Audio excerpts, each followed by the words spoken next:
আওয়ামী লীগ সরকার এবং তাদের দোসররা বাদে বাংলাদেশে যত পলিটিক্যাল পার্টি আছেন সবাই আজকে উপস্থিত ছিলেন।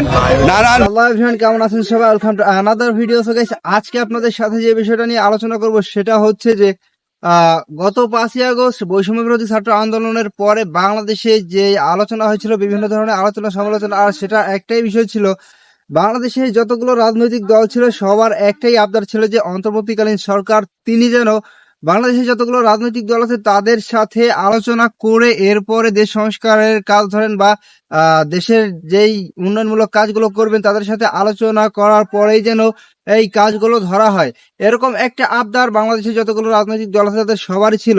এবং অন্তর্বর্তীকালীন সরকার হয়ে গেছে 3 মাস অতিক্রম হয়ে প্রায় 4 মাসের মতো হয়ে গিয়েছে এবং ইতিমধ্যেই আমরা দেখতে পেয়েছি যে বাংলাদেশের অবস্থা ইতিমধ্যেই অস্থিতিশীল হয়ে গিয়েছে। তাই এখন বাংলাদেশের অন্তর্বর্তীকালীন সরকার এই সময়ে এসে এখন বাংলাদেশে যতগুলো রাজনৈতিক দল আছে তাদের সাথে কথা বললেন এবং তাদের সবাইকে নিয়ে আলোচনা সমালোচনা করলেন। এবং আমরা জানি সাবেক প্রধানমন্ত্রী শেখ হাসিনা তার পদত্যাগের বিষয়টা নিয়ে অনেক ধরনের আলোচনা সমালোচনা হয়েছিল, সেই বিষয়টাকে নিয়েও অনেক ধরনের আলোচনা সমালোচনা। এবং আমরা দেখেছি যে গত কয়েকদিন আগে ইসকন যেই বাংলাদেশের যে একটা সংগঠন রয়েছে এর অন্যতম একজন নেতা চিন্ময় প্রভু বা চিন্ময় কৃষ্ণ দাস, তাকে গ্রেফতার করা হয়েছে এবং তাকে গ্রেফতার করার পর থেকেই বাংলাদেশের অবস্থা একেবারেই অস্থিতিশীল হয়ে গিয়েছে। এবং এই বিষয়টা নিয়ে বাংলাদেশ এবং ভারতের ভিতরে চলছে বর্তমান সময়ে বিভিন্ন ধরনের আলোচনা সমালোচনা এবং এই দুই দেশের ভিতরে চলছে বাকবিতণ্ডতা এবং পরিস্থিতি এমন একটা পর্যায়ে গিয়ে দাঁড়িয়েছে যে হয়তোবা তাদের সাথে যুদ্ধ হবে বাংলাদেশের বা এরকম একটা পরিস্থিতি। আমরা জানি যে ভারত সীমান্তে তাদের 35,000 সৈন্য মোতায়েন করেছে এবং বাংলাদেশে ডক্টর মোহাম্মদ ইউনূস অন্তর্বর্তীকালীন সরকার তারাও নাকি বাংলাদেশে সেনাবাহিনী মোতায়েন করেছে। এবং এই দুই দেশের ভিতরে বর্তমান চলছে বিভিন্ন ধরনের আলোচনা সমালোচনা এবং টান উত্তেজনা এক কথায় বলতে গেলে। এবং এমন কি পরিস্থিতি যদি এরকম চলতে থাকে হয়তো ভয়াবহ হয়ে যাবে আরো। তবে বাংলাদেশের মানুষ তারা একটা কথা বলছে, একটা কথা সবসময় বলে থাকে যে যার সাথে আমরা বলেও পারবো না কলেও পারবো না, তো তার সাথে লড়াই না যাওয়াই ভালো। তো আবার কিছু মানুষ এরকমও বলছেন যে যদি দেয়ালে পিঠ থেকে যায় তাহলে কি করবে। সো গাইস, কথা না বেরিয়ে চলে যাবো আমরা সরাসরি স্ক্রিন এবং বিস্তারিত থাকছে সম্পূর্ণ ভিডিও জুড়ে। আমি খুব সংক্ষেপে কথা বলবো, সব পলিটিক্যাল পার্টি লিডার আসবেন, আপনারা তাদের সাথেও কথা বলতে হবে। আমি শুধু বলি আজকে আমাদের যে ফ্যাসিস্ট আওয়ামী লীগ সরকার এবং তাদের দোসররা বাদে বাংলাদেশে যত পলিটিক্যাল পার্টি আছেন সবাই আজকে উপস্থিত ছিলেন। নানান মত পথ আদর্শের ভিন্নতা ছিল, কিন্তু সবাই একত্রে বাংলাদেশের সার্বভৌমত্ব, অস্তিত্ব, স্বাধীনতা এবং মর্যাদা রক্ষার প্রশ্নে সবাই ঐক্যবদ্ধ থাকার ঘোষণা দিয়েছেন এবং ঐক্যমত জানিয়েছেন। ওনারা এই সমস্ত আমাদের এই সভাতে যেই সমস্ত বিষয়ে ঐক্যমত প্রতিষ্ঠিত হয়েছে আমি একটু পড়ে শোনাচ্ছি আপনাদের। প্রথমেই ভারতে যে বাংলাদেশ বিরোধী বিভিন্ন তৎপরতা চলছে, বাংলাদেশের উপ হাইকমিশনে হামলা, বাংলাদেশ বিরোধী প্রচারণা, বাংলাদেশের অভ্যন্তরীণ ব্যাপারে হস্তক্ষেপ, এসবের তীব্র নিন্দা জানানো হয়েছে। এবং ভারতের এই সমস্ত পদক্ষেপের বিরুদ্ধে বর্তমান সরকারের যে আত্মমর্যাদাশীল এবং সাহসী ভূমিকা তার প্রশংসা করা হয়েছে এবং সরকারের সাথে সলিডারিটি প্রকাশ করা হয়েছে। তবে একই সাথে সাথে ভারতের এই সমস্ত প্রচারণার বিরুদ্ধে সরকারকে আরও শক্তিশালীভাবে, আরও বেগবানভাবে এটাকে অ্যাড্রেস করার কথা বলা হয়েছে। এবং এই জন্য প্রয়োজনীয় যে প্রবাসী যে আমাদের বন্ধুরা রয়েছেন, অন্য রাষ্ট্র রয়েছেন বন্ধু রাষ্ট্র, তাদের সহযোগিতা, প্রবাসীদের সহযোগিতা, আন্তর্জাতিক সংবাদ সংস্থার যে সাংবাদিকরা রয়েছেন তাদেরকে এই দেশে ডেকে নিয়ে আসা, এই ধরনের নানান পরামর্শ দেওয়া হয়েছে।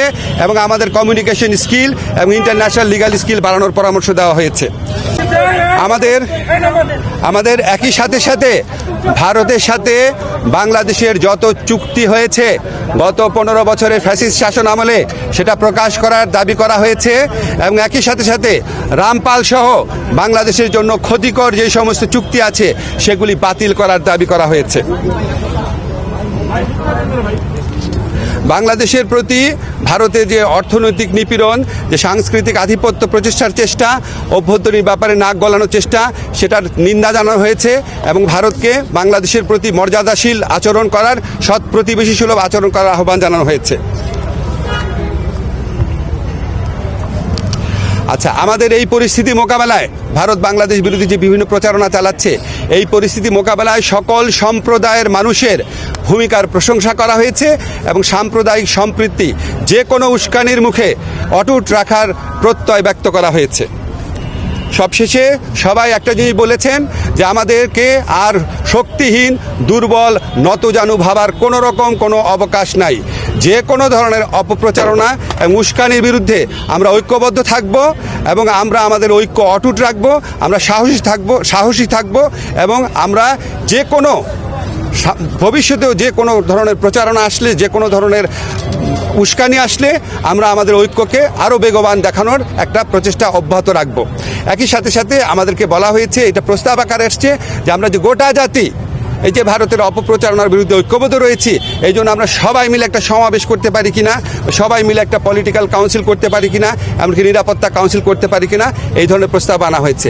এই সবার মূল সুর ছিল যে আমাদের মধ্যে মত, পথ, আদর্শের ভিন্নতা থাকবে, আমাদের রাজনীতি ভিন্নতা থাকবে, অবস্থান ভিন্নতা থাকবে, কিন্তু দেশ, সার্বভৌমত্ব এবং অস্তিত্বের প্রশ্নে আমরা সবাই এক, সবচেয়ে উপরে দেশ, এবং এটার থেকে আমরা কখনো বিচ্যুত হব না। বাংলাদেশকে দুর্বল, শক্তিহীন, নতজানু ভাবার কোনো রকম অবকাশ নাই। এটা এই জাতীয় ঐক্যমতে, এটা একটা জাতীয় সমাবেশের মধ্যে দিয়ে, সকল রাজনৈতিক সমাবেশের মধ্যে দিয়ে এই বার্তা প্রকাশ করতে, এই বার্তা জানিয়ে দিতে বলা হয়েছে। তো গাইজ, আপনারা সম্পূর্ণ ভিডিওটি দেখলেন এবং এই ভিডিও সম্পর্কে আপনাদের মূল্যবান মতামত অবশ্যই কমেন্ট বক্সে জানিয়ে যাবেন। দেখা হবে আপনাদের সাথে অন্য কোনো ভিডিওতে। ভালো থাকবেন, সুস্থ থাকবেন। আল্লাহ হাফেজ।